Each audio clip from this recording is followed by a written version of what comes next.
Hello and welcome back to Rolling Solo. My name is Adam Smith and this is part 2 of the campaign setup for our Gloomhaven solo playthrough with the Mine Thief and the Scoundrel to start, at least. We're going to leave these 4 suckers in Gloomhaven at least for another day, so we're going to take them and put them away. But they could come out in future adventures. If we go back to Gloomhaven, maybe we can pull them out of the pub there, the Sleeping Lion, which shows up there in the artwork, and maybe we can head in there and we can actually pull one of these guys out on an adventure and put one of these guys away. But for now, we're going to stick with the Mine Thief and the Scoundrels. They're going to be our 2 characters we're running in to danger with. Now, the first thing that I want to go over, and the reason for this part 2 of the video prior to us going into the first scenario, the Black Barrow, I want to make sure that you guys see everything that the campaign needs to have set up prior to us going. So I don't want you to be kind of wondering, hey, you missed something or there's something that you should have done. So I took a look just to be sure, and I wanted to make sure that we put this achievement, which is a city rule for Gloomhaven, as being militaristic. So I want to make sure that that's there, and I barely can say it without stumbling over my words. But this one here is the one that I showed in the previous video. This is the unlocked location that we are heading to. Right, based on, again, this information right here from the very, very front page of the scenario book. It says to unlock that Black Barrow and the that achievement. So we've gone ahead and we've done that. We put the achievement on the map. And the other thing I want to talk about really quick is just the last section of the page. This is a lot of talk about setting up what are the city and the road events. Now, these are 2 decks that occur when you're inside of Gloomhaven. That's the city deck, and then when you're heading to your scenario, you do a road event. These are not optional from what I understand. However, when you first set up your characters in Gloomhaven, you may do a city event, and because they put the word may do a city event, I want to do one. So I'm going to go ahead and I'm going to cut the deck in half. We're going to do whatever city card is here.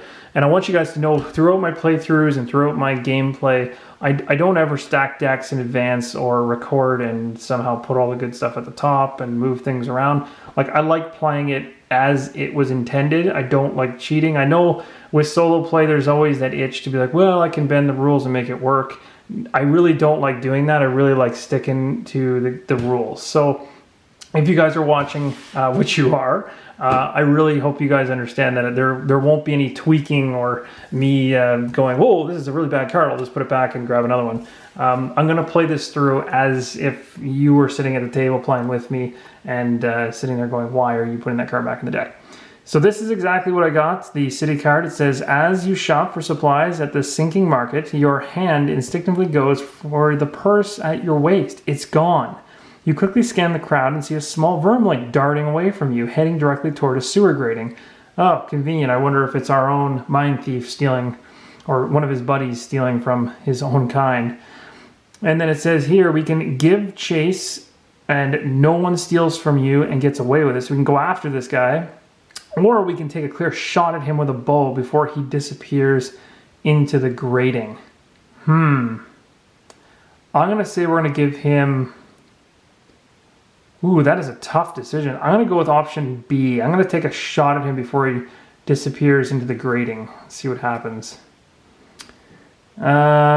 You raise your bow and take aim at the thief. A woman screams, but you try not to let it faze you. As the vermling pauses to open the grate, you fire an arrow and see the furry figure drop. You smile and go to retrieve your gold from the corpse. You get a lot of dirty looks, though. Apparently firing a bow on a crowded street is frowned upon. Lose 1 reputation. Okay, so we learned a lesson in Gloomhaven, and that is, if we want to go ahead and shoot in the town, it is not exactly... people don't approve of it, apparently. So we're going to go ahead to our party sheet, and we've already checked off here that our reputation track, which is right here, we've already got a check mark by the 0. So we're going to go ahead and do a quick erase here. And we're going to drop ourselves down to -1. So we're already making friends in the town. See, isn't that pleasant? The people here in Gloomhaven absolutely adore us for taking shots at random thieves. You would have thought that they would have been happy that we're out there, you know, protecting people from getting robbed. even though it was our own, even though it was us that we actually robbed. But you know what, people are a little scared that we're firing into a crowd with both, so I guess it's understandable. So that essentially covers the Gloomhaven situation. So we've got our items, we've gone shopping, but this shopping situation was all preset. So once we do the first scenario in the next video, we'll sit down, we'll come back to Gloomhaven, we'll do some shopping, and I'll show you how it actually works. And now what you're supposed to do is lay out a bunch of cards and kind of basically go and purchase a bunch of items, which is kind of cool. But as of right now, things are pre-selected, or I'm choosing to pre-select these things that equal up to 30 coins each or 30 gold each. So I'm just choosing that just to be safe. And I'm doing the same with the scoundrel. His items are right over here. His or her, I'm not sure. So let's see. Actually, it looks like a her. So we're going to go ahead and,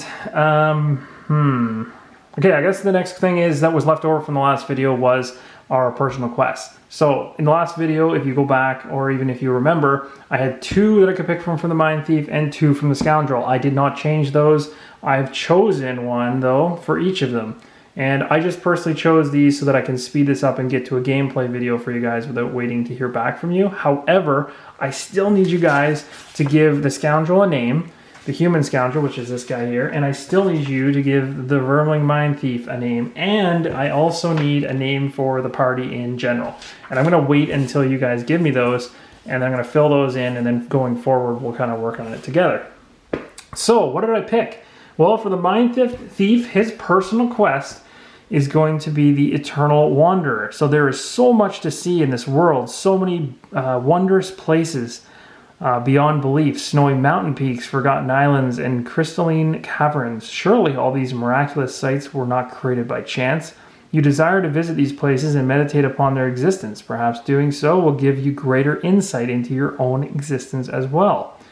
If you complete 15 different scenarios, you unlock this particular envelope with that symbol. So this is a card that would normally, in games where you play against other people, this would be hidden, you wouldn't show this. And you would just do it, once you get to that particular spot where you actually complete this objective, then you'd reveal and say, I'm retiring my character.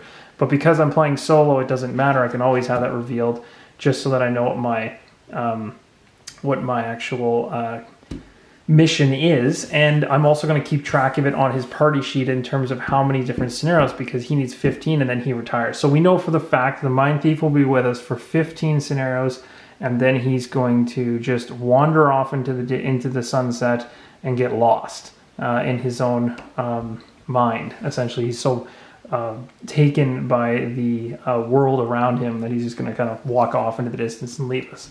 The Scoundrel, on the other hand, has a different situation at hand, and it's called the perfect poison. So creating poison is an art. So many ways to die, so many ways to paint a canvas. You've been happy with your work up until now, but this will be your masterpiece. There are rumors of exotic creatures in the lands around Gloomhaven. If you could just collect a few samples, then you could craft a poison that would preserve your legacy.